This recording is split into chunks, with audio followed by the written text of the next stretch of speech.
includes children. Thank you, Mr. Chair. I'm going to call Tracey Martin. Mr. Chair, firstly, can I thank the Minister for her answers to some of the earlier questions. I do want to go back to the Minister's conversation around the lack of need to actually put in the word equity, and I think she's referring to Catherine Delahunty's Supplementary Order Paper 301, which Catherine Delahunty referred to in her earlier contribution. I accept what the Minister said with regard to the objective bullet points, and I thank her for it. However, the bullet points, it would be our view that the bullet points she's talking to, equity is the provision, is the recognition of difference as a different starting point, shall we say. And I think the Minister's having to address it right now with regard to decile funding. And the original decile funding situation was to address different starting points with regard to resources.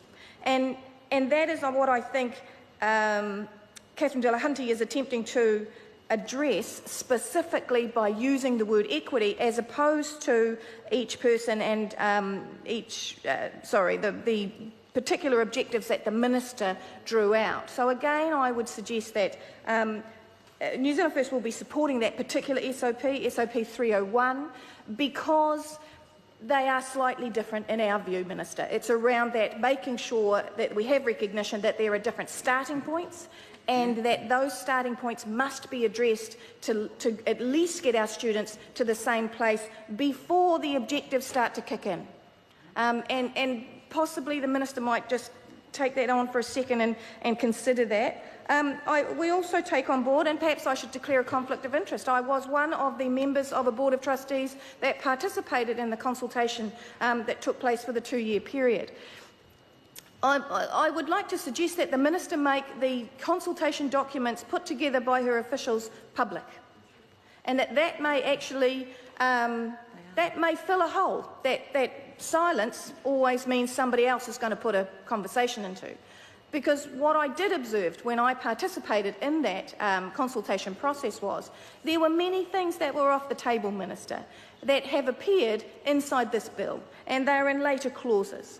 But for example, the appointment that we're going to talk about later, the ability to appoint a trustee to the Board of Trustees and make that person the presiding trustee or the chair.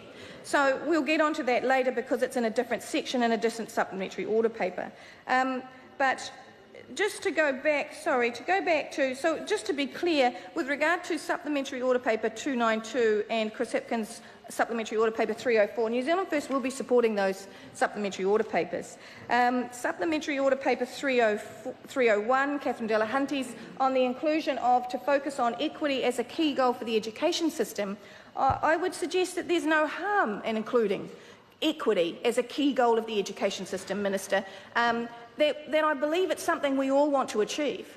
We want to make sure that every single one of our young people has the best opportunity, and I hear the Minister articulate it all the time. So the question would be, why not, would be the question. And I understand the Minister's pointing to the objectives, but perhaps we could go a bit further. With regard to Catherine Delahunty's Supplementary Order Paper 303, which the Minister also addressed, and we thank her for it, and it's that commitment of our education system to lifelong intergenerational learning. It would appear somewhat odd, considering that all of us have had slogans during election years, have had continual, this piece of language, lifelong learning, is a continual statement inside all educational conversations, whether they be political or whether they be with NGOs and so on and so forth. So New Zealand First will be supporting Supplementary Order Paper 303 merely to make it clear that there is no end to this, and the state continue to advance, but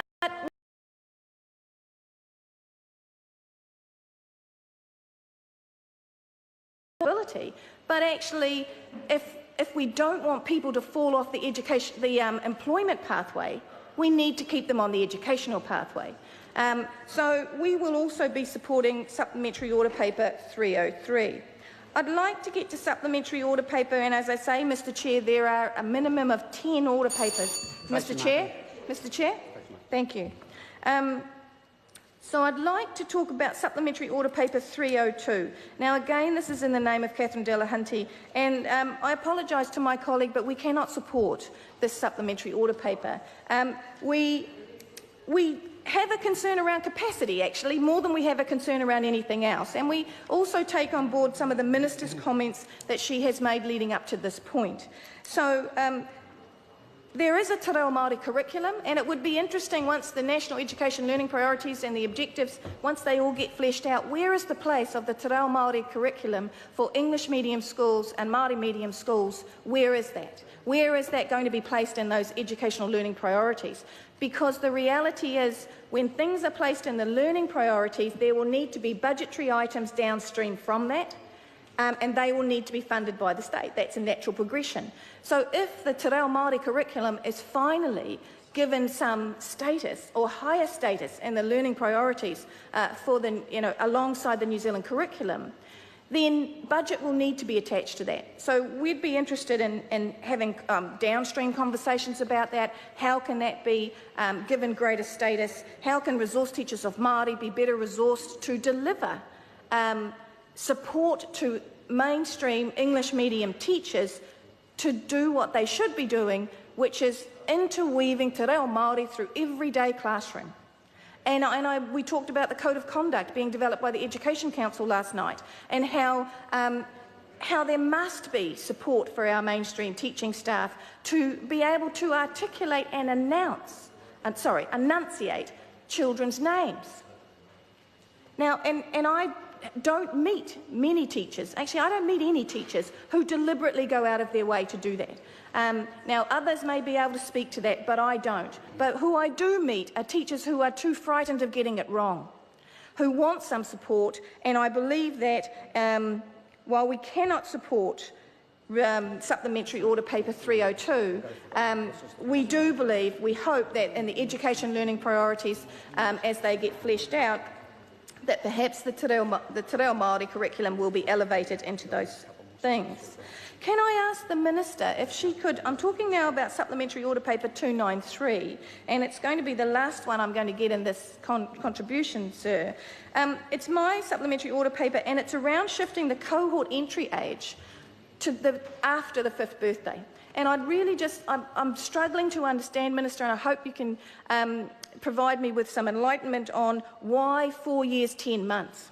I mean, again, a void has been there. We were unable to get any explanation of that from the officials at Select Committee.